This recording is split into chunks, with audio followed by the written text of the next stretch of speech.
What a November this was. So many exciting fonts. It might just be the highlight of my year. So welcome to this Font Friday video digest. Surprisingly live today, featuring 5 amazing typefaces. So what can you expect in the upcoming around 10 minutes? First, we'll look at Bajazzo. Clean and modern, but with an expressive twist that surprises you. Then AR1 Sans, a free font perfect for the AR/VR world. From there, we hit the streets with Cornbread, a graffiti-inspired handwritten style font straight out of Philadelphia. Next, we switch gears with Montagu Slab, an expressive free serif font with optical sizing. And you know how much I love this. And finally, we land with Bajazzo, a sans-serif superfamily that blends vintage charm with modern versatility. As always, I wrap things up with a raffle. One of my paid supporters on Patreon will win the Bajazzo Essentials collection, generously provided by Blast Type. So all the fonts that will be featured today are also covered on the Font Friday blog if you want to dive into more, or subscribe to the newsletter to get the next update. But now let's get this going. Let's start with switching screens here. It's not so easy doing it live, isn't it? All right. So Bajazzo, wow, what a typeface. It is one of the things, you look at it and at first glance you say, okay, this is just a normal sans-serif typeface. But then there is this certain twist. And you already see it here in the nice lyrics from Age of Anxiety by Arcade Fire. I also love this song, yeah? So you already see it here. But the twist here is that the italics are just crazy. Also the swashes are so charming. So you see this is very calm in the upright version, everything's nice, but look at these lively italics. They blend in well, but they also show a lot of character. So you can use this for so many things. You can use it in larger sizes, but it also works for your running text. And compare this now to Google Font, which also is a very clean sans-serif font, as you know.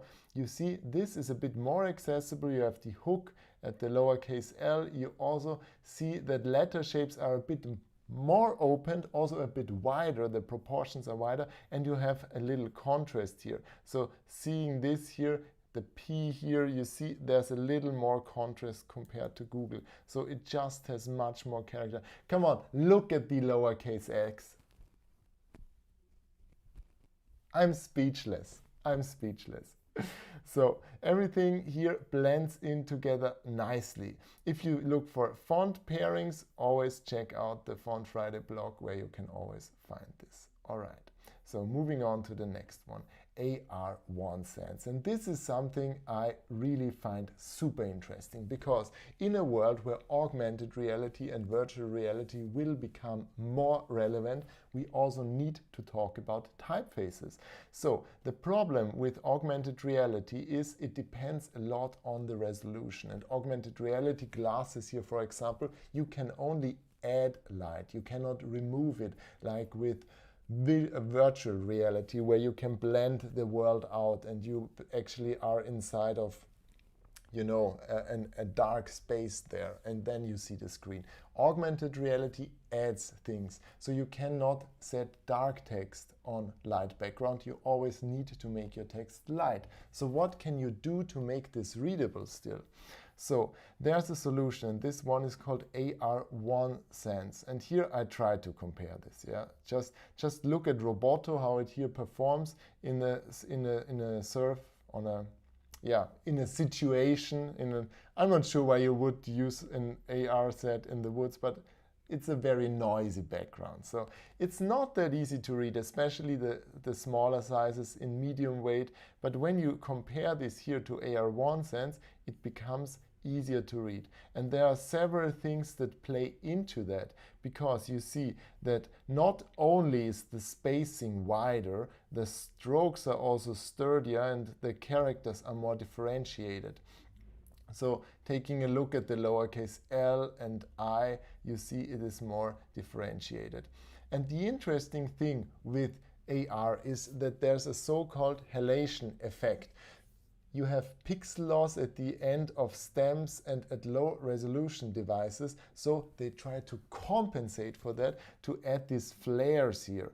And you have an axis, this is called the augmented reality retinal resolution axis in the variable font, and when you set it to 10 you have a very low resolution and you have very thick stems with these flared endings. But when you set it to a higher resolution, it is removed, and you can now also tie this technically to the resolution of the device, so it will always look good. Not sure if you're designing for an AR environment right now, but we can also make use of this for our web designs or even print designs, because here the flared terminals give this a much more interesting touch. But it also looks like it also looks nice without them, as you can see here. Very plain and simple. It also is very accessible when it comes to legibility because the characters are very differentiated. So this is overall a good typeface to choose. Look at the wider proportions, the serif at the lowercase I, at the uppercase I, at the curved bottom of the lowercase l. You have all of the, so this so-called, in this case, it's not ink trap, it's a light trap. Yeah, you have these things that are also play into that. Also a lot of things going on here.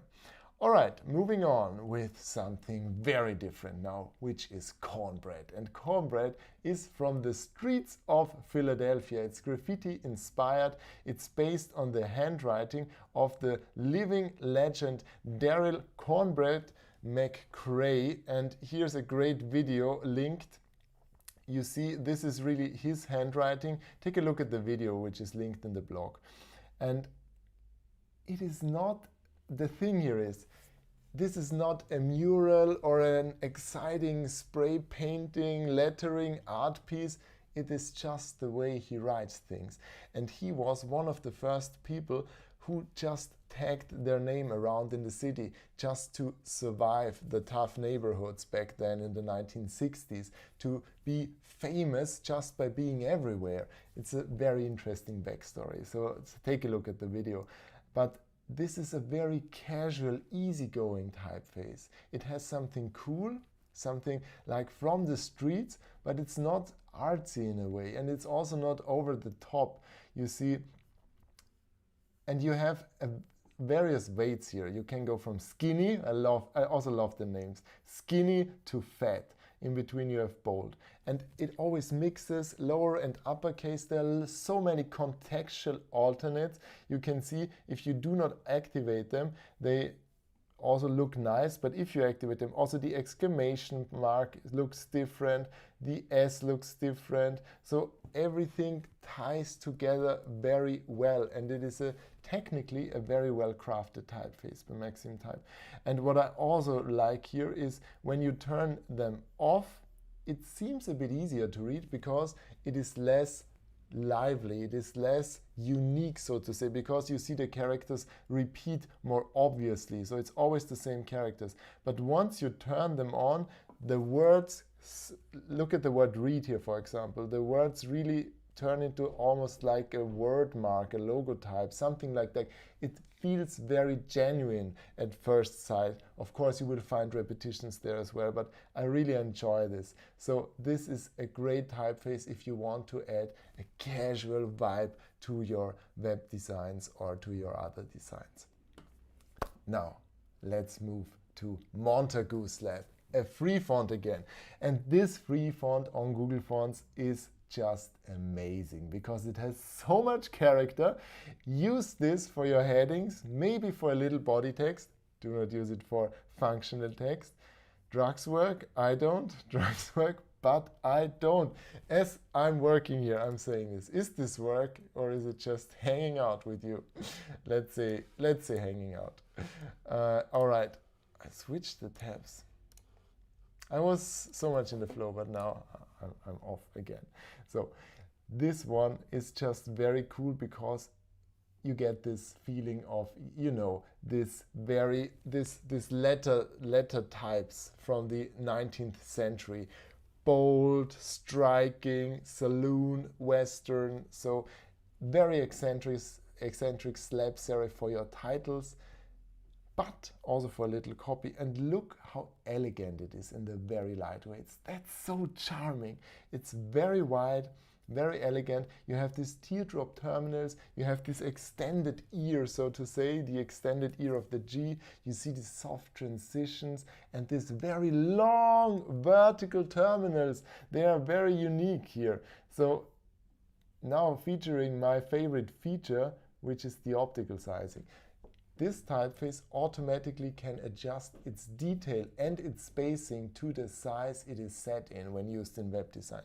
So when you use the variable font and you set it at 16 pixels, it's a bit sturdier. You see it's less contrasting comparing it here. It is also wider, and also here this vertical line is shorter.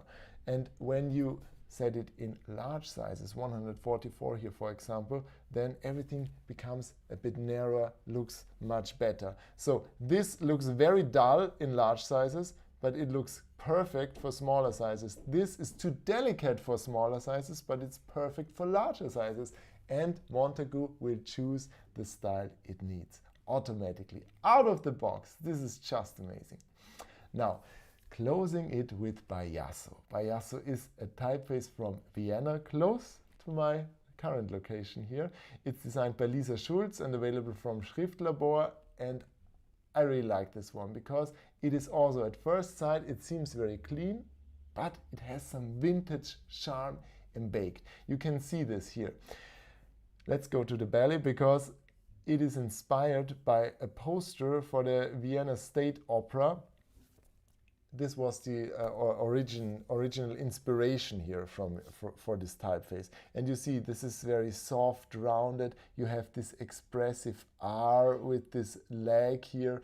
And there's also a rounded version of Bajazzo which kind of covers it. It's not as wide, it's a bit narrower, but you still get the feeling of it, where the inspiration came from. So for headings, wonderful. Also covering Cyrillic. You see can be narrower, there's a width and a weight axis. The italics are very charming, but this is truly a workhorse family because you can see that it has 54 styles, 9 weights, 3 width from narrow to expanded, so you can make this work for your body text, for your tiny functional text even, so it covers a lot, and you have so many interesting stylistic alternates. So looking at this here, come on, this is just a wonderful typeface. You see this flared leg, then you have the rounded dots or the square dots, and then you could add a crossbar to your K. You also can make your T and your J a bit simpler. Plenty of options for headings, for other things, so a lot is possible here. Now is the time. So, as always, at the end of this video digest, which might be a bit longer than usual because I tend to ramble when I'm doing it live. So, at the end, let's raffle. Let's raffle the wonderful Sans Essential Collection covering 4 styles to one of my wonderful supporters on Patreon. If you're not already supporting me, then do so on patreon.com/pimpmytype. But now let's see who wins. Who wins? It's Alexander! Congratulations! I'll definitely get in touch with you. So there's the camera. If you happened to join live, I'm surprised because I didn't announce that.